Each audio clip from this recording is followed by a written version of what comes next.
Alors dans cette vidéo, nous allons nous intéresser au rôle de l'opinion publique en démocratie. Alors le développement de la démocratie, système au sein duquel le peuple est souverain, est étroitement lié au développement de l'opinion publique. En effet, la liberté de conscience, d'association, d'opinion permettent l'émergence d'une opinion publique peut-être différente de celle du pouvoir en place. Concernant le concept d'opinion publique, il est assez difficile à saisir dans la mesure où c'est un concept qui revêt différentes définitions et l'existence d'une opinion publique fait débat. Certains pensent que l'opinion publique est un simple artefact statistique qui émanerait des instituts de sondage.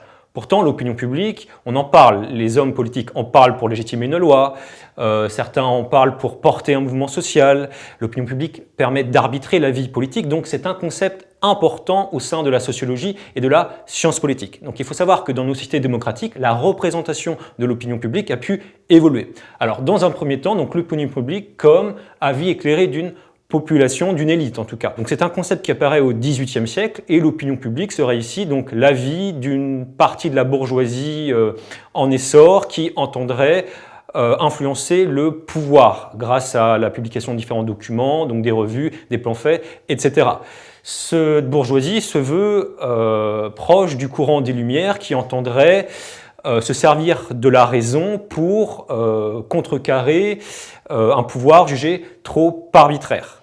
Parallèlement, après 1789, l'opinion publique, c'est aussi donc l'opinion des députés de l'Assemblée nationale et également d'autres citoyens actifs qui émettent leurs avis dans les journaux et dans les clubs. Et en 1848, avec l'instauration du suffrage universel masculin, de nouveaux députés rentrent à l'Assemblée nationale et entendent porter la voix du peuple. Parallèlement, donc, on a aussi la constitution d'un mouvement ouvrier qui peut manifester dans la rue et qui aimeraient aussi faire entendre leurs droits et peut-être le droit du plus grand nombre. Enfin, le développement de la presse permet aussi aux journalistes de se faire les porte-parole d'une partie de la population. On voit bien ici que l'opinion publique est l'enjeu de lutte de pouvoir, mais qu'elle émane d'une petite partie de la population, souvent éclairée, politisée et active au sein de la sphère publique. Et donc maintenant, on va s'intéresser au XXe siècle avec le développement des industries de sondage et donc l'opinion publique comme avis de l'ensemble des citoyens. Donc il y a une révolution dans le secteur avec le développement des industries de sondage. Ici, le sondage entend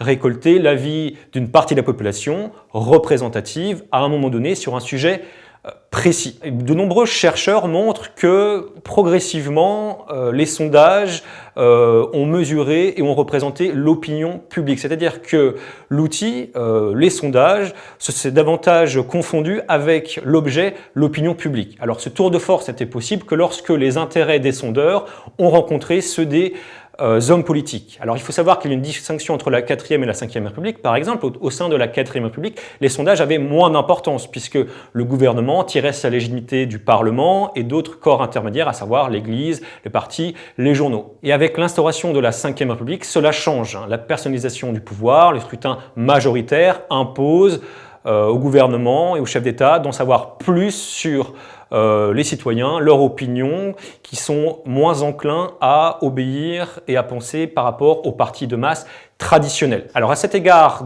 les sondages présentent de nombreux avantages dans une démocratie. Ils permettent la sélection des gouvernants, permettent d'anticiper les vainqueurs, cela peut influencer le vote utile. Les sondages permettent aussi le contrôle des gouvernants, car en regardant les sondages, les gouvernants doivent se justifier, en tenir compte.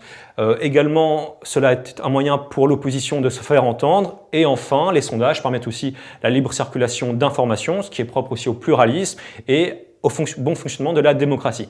Alors attention, parce que les sondages font aussi l'objet de critiques émises par de nombreux sociologues, comme quoi l'opinion publique ne peut se réduire simplement qu'aux résultats des sondages. Les questions seraient orientées, seraient cadrées par ceux qui commandent des sondages d'opinion, qu'il faut faire très attention. Alors en conclusion, on a pu voir qu'au sein des sociétés démocratiques, l'opinion publique a pu changer de forme et qu'elle aujourd'hui, elle prend de plus en plus la forme des résultats des sondages, qu'elle présente des avantages mais aussi des inconvénients.